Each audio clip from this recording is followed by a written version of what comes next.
a 36-year-old megastar who won the hearts of a rain-soaked capacity crowd at Murrayfield Stadium in Edinburgh. He gave an exclusive television interview to our Jim White, but before that conversation, this is how he looked and sounded in concert.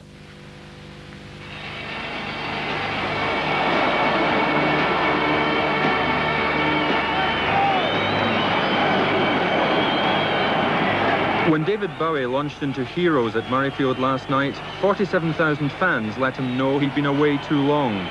With an impeccable 10-piece band, Bowie presented his huge following with a 2-hour performance throughout constant outbreaks of heavy rain.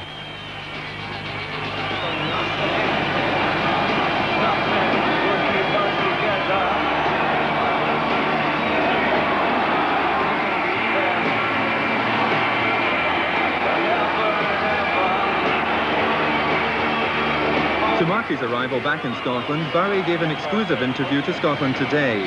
While his backing group tuned up, Bowie explained how he keeps himself occupied on tour.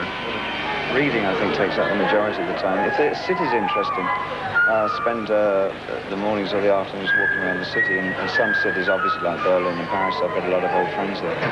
But it's hard to keep occupied on the road, I think. Reading takes up most of it. How do you keep in trim, David? Because you look a very neat figure, if I may say so. Well, I did have a kind of a boxing program that I was doing before I started the tour, but now I'm on the road. I think the show itself is so strenuous that it's enough to keep me pretty much in good shape.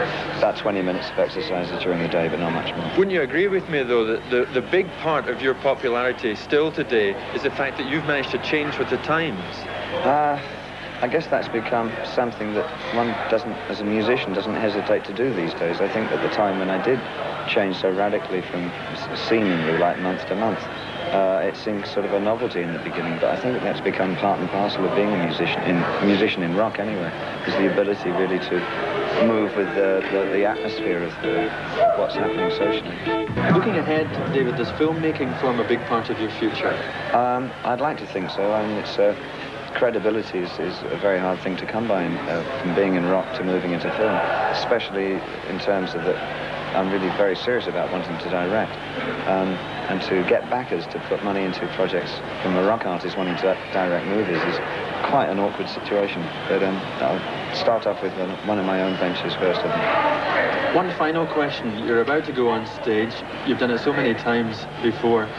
How do you feel yourself at this moment? Still as excited as ever? 15 minutes to showtime. Great. Well, they're happy about it.